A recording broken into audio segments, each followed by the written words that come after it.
Operation Bodyguard was not a single deception, nor a single daring trick played on the Axis powers.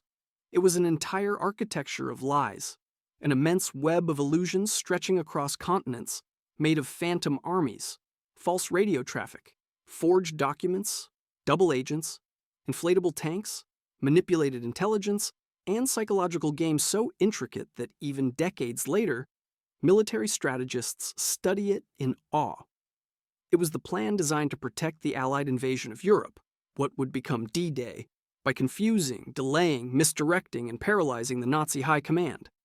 Some of its operations, like Fortitude North and Fortitude South, have become famous in their own right. But the complete structure, the master plan, was a deception effort unprecedented in scale, ambition, and sophistication. To understand why Operation Bodyguard existed at all, you must understand the mental landscape of 1943 to 1944. Germany had been battered on multiple fronts, but remained extremely dangerous. The Allied forces understood that an invasion of Nazi-occupied Western Europe was inevitable, the only viable way to strike at the heart of Hitler's regime. But Hitler and his generals also understood this. They were expecting an invasion, and they predicted, with some accuracy, that it would come somewhere along the northern coast of France. That meant that if the Allies landed without surprising the Germans, they would walk into the jaws of a prepared fortress. Hitler had ordered layers of defenses, from bunkers and artillery batteries to concrete barriers known as dragon's teeth and sprawling minefields stretching across beaches. He called it the Atlantic Wall. It was meant to be impenetrable. The Allies knew that brute strength alone would not be enough to smash through it. They needed surprise. They needed misdirection, and so they designed an operation so vast and coordinated that it would become one of the greatest examples of strategic deception in human history. They called it Operation Bodyguard, a name chosen with purpose. Its mission was simple and clear: protect the body of the D-Day invasion by any means necessary. Planning began at the highest levels of Allied command. Winston Churchill had always been an admirer of deception, believing that wars were won not only by armies, but by imagination, trickery, and clever manipulation. American and British intelligence officers, supported by the brilliant minds of MI5, MI6, and the London Controlling Section, began crafting a deception plan that would manipulate the one person whose decisions mattered above all others: Adolf Hitler.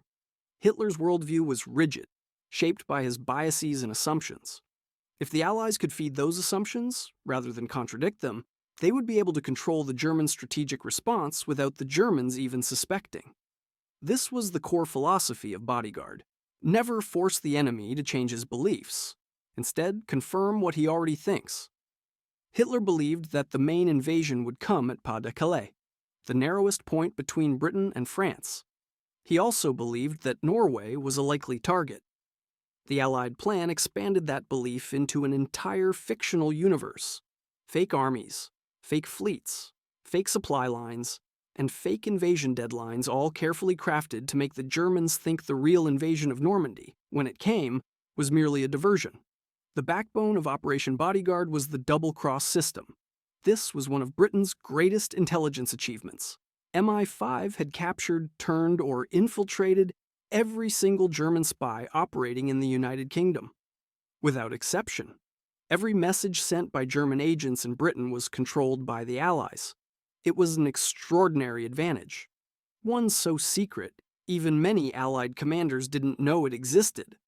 These double agents became the primary mouthpieces through which the Allies fed carefully curated information to German intelligence.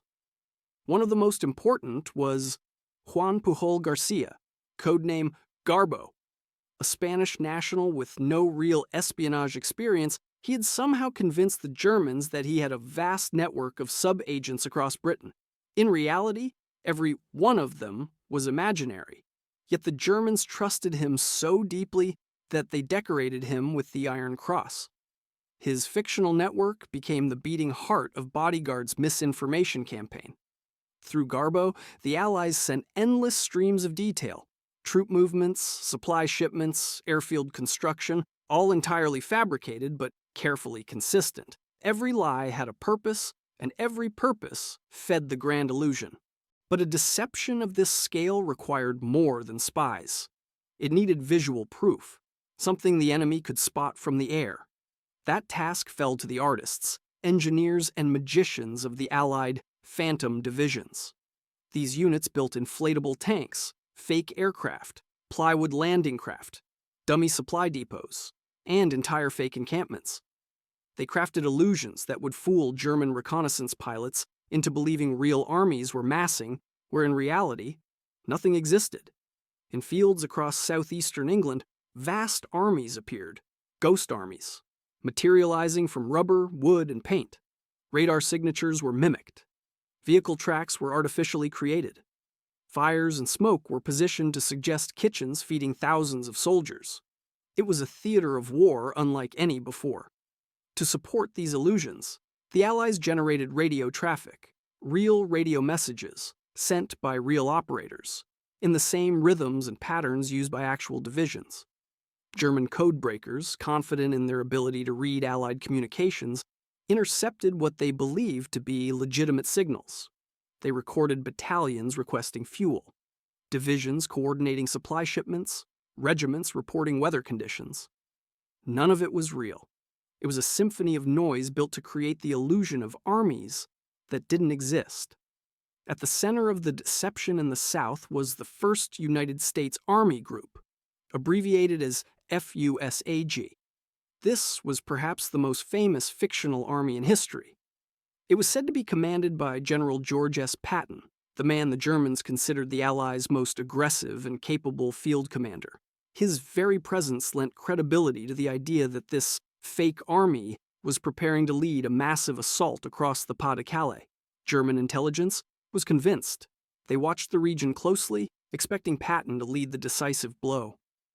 Bodyguard divided the overall deception into sub-operations. Fortitude North suggested an impending invasion of Norway.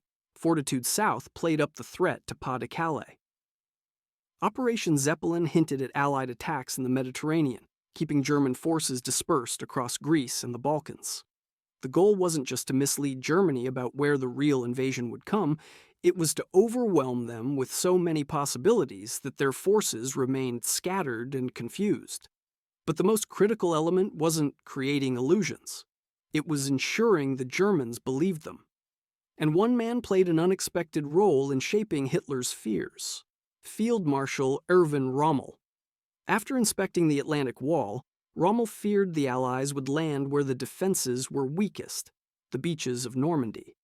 He believed the Allies would attempt a surprise, but his warnings collided with Hitler's certainty, and Bodyguard exploited that divide masterfully. As the spring of 1944 approached, the Allies intensified the deception. GARBO and other double agents sent increasingly detailed reports confirming that FUSAG was stockpiling landing craft and assembling vast numbers of troops.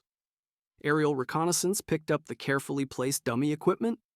German high command noted the apparent buildup and grew more convinced that Pas-de-Calais was the primary target. Yet the Allies needed more. They needed Germany to believe that even if an invasion occurred somewhere else, it was only a feint. To accomplish this, Bodyguard maintained a constant flow of evidence supporting the idea that the real strike was still coming at Calais long after D-Day had begun. When June 6th arrived and Allied troops stormed the beaches of Normandy, Bodyguard reached its peak. German commanders hesitated. Hitler, convinced by the deceptions, believed the Normandy landings were only a diversion. He waited for the real invasion force under Patton to land at Calais. Because of this hesitation, some of Germany's most powerful divisions remained frozen in place, waiting for an attack that would never come. For nearly 7 weeks after D-Day, the Germans continued to anticipate a second landing. Double agents maintained the illusion. GARBO sent a message claiming that the Normandy invasion was definitely a diversionary maneuver. The Germans believed him. They held back elite armored units that might have changed the course of the battle had they been deployed earlier. This delay gave the Allies the time they needed to push inland, secure footholds, and eventually break through the German lines. It is difficult to overstate the importance of this hesitation. Had Germany unleashed its full armored strength at the beaches in the first days of the invasion, the cost to the Allies would have been catastrophic. But because of Operation Bodyguard, Hitler kept his divisions tied down. He waited for ghosts. The success of Bodyguard was measured not only by what happened, but by what didn't happen. The Germans never mounted a coordinated counterattack strong enough to threaten the Allied foothold. They never predicted the real landing site. They never concentrated their forces where they were needed most, and they never realized they had been manipulated until the war was nearly over. After D-Day, the momentum of the war shifted irreversibly. The Allies pushed through France, liberated Paris, and advanced toward Germany.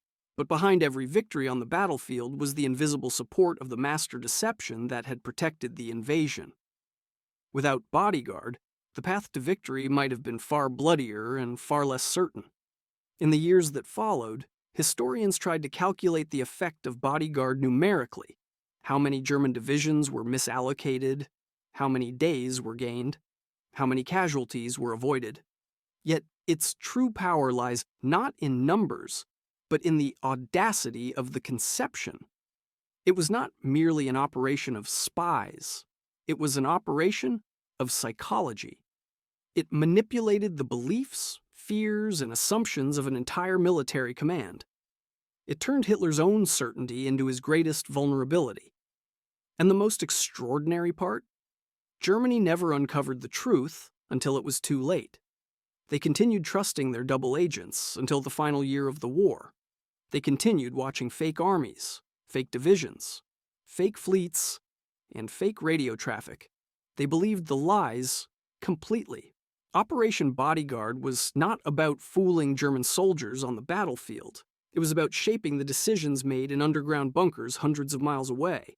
Decisions based on false intelligence, fed by agents Germany considered loyal, supported by illusions that seemed entirely real. It was a deception so comprehensive, the Germans fought an enemy that didn't exist. When the war finally ended, many of the key players behind Bodyguard remained unknown to the public. Their achievements were classified, buried in intelligence archives. It would take decades before the world learned the full extent of what had been accomplished. How inflatable tanks helped win a world war, how fictitious armies shaped real battles, how one Spanish double agent convinced Hitler to hold back the very divisions that might have crushed the liberation of Europe. Today, Operation Bodyguard stands as a testament to the extraordinary power of deception in warfare. It is a reminder that battles are not won by strength alone. Sometimes they are won by imagination, misdirection, and the ability to make the enemy believe what you want them to believe. Bodyguard remains one of the greatest strategic feats in military history because it proved that the mind can be a battlefield every bit as decisive as the land, sea, or air. In the end, Bodyguard achieved exactly what it was designed to do. It protected the Allied invasion. It shielded the soldiers who crossed the English Channel under darkness and risked everything on the shores of Normandy. It shaped the decisions of the German High Command at the most critical moment of the war.